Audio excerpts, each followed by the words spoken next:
Hi everyone. This is a Nokia phone. Back in those days, everyone had one. Can I see a show of hands here as to how many of us used to have one of these Nokia 代购代？来，曾经有过这部这样子的 Nokia 手机的，请举手。Yeah， 举手举手。Now keep your hands up and look around you. That's almost all of us here. The story of Nokia is one spectacular story to tell. In October 1998, Nokia became the best-selling mobile phone brand in the world. Its operating profit went from $1 billion in 1995 to almost $4 billion in 1999. And by the end of 2007, half of all smartphones sold in the world were Nokias. But with the introduction of the iPhone and Nokia's reluctance to innovate was the end of a giant. Nokia underwent 4 restructurings. But despite that, the game was lost. And by September 2013, it agreed to sell its mobile phone business to Microsoft. Hey, this is beginning to sound like a very familiar story, isn't it? Understanding why and how all these happened to Nokia really matters. It matters to us. Nokia's downfall in its mobile phones cannot be explained by a simple, single answer. Instead, it was the case of a perfect storm. Nokia's technology was inferior to Apple's. The ground shifted under their feet. Customers' demands were no longer served by their products. The company was said to have a lack of vision. Numerous studies were conducted in order to understand the downfall of Nokia from its position as a world-dominant and innovative technology organization. Let me just pick one of the studies. One study consisted of interviewing 76 top and middle managers, engineers, and external experts. At that time, the entire organization suffered from this fear of speaking out.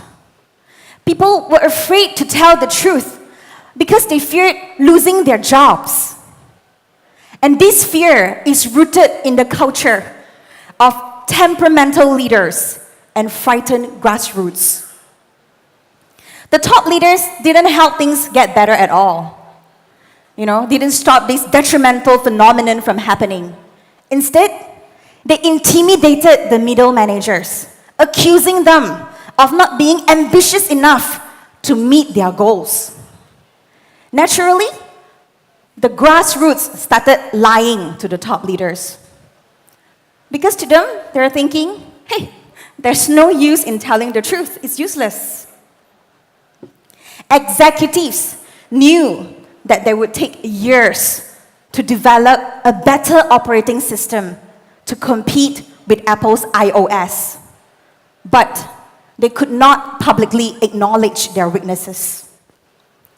By that time, they were so crippled by their own fear of losing customers, investors, and suppliers.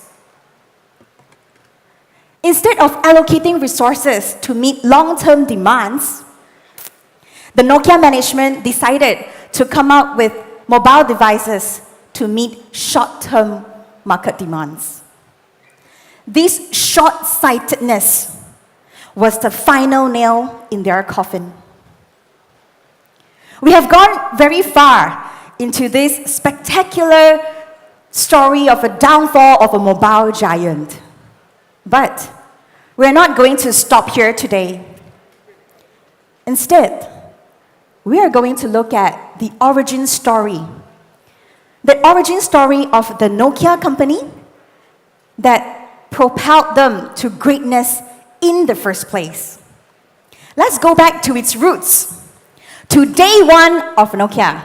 Can anybody guess? How did Nokia start? How did they start? Was it making computer chips, walkie-talkies, calculators? No. We go back to the year 1865, when Finnish engineer Fredrik Idestam launched his very first pulp mill that would have set the entire Nokia empire in motion. Yes, they made toilet paper. And then they made tires. 150 years later, they made military radios. And then they made computers. And finally, the mobile phone. So, what kept them focused was this trait of innovation, a trait of grit, fire in their belly to one day become world beaters. And when we look at our own story, 我们自己的故事, and how far we have come, we often recall the great days of our former glories and our leaders. But those days are long gone now. But it is not too late for us to embrace this spirit of determination, honesty, relevance. What this means that is we have to fight to be of service, fight to always get the job done, fight to sacrifice. And the hardest of all is to do all these when we are not liked, when we are not popular at all. I'm not going to lie to you. This is going to be very tough. Tougher than anything you can imagine. But why are we all still here? Why are we here? We don't have to be here. We don't need to be here.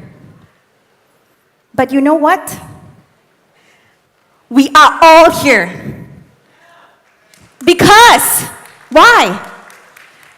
Because we want to be here and we choose to stay. And when leaders choose to rise during trying and difficult times like this, the worst of all in our history, all 70 years of our history, the worst time, the darkest time, what we gain is a new beginning. And we need a new beginning, a renaissance.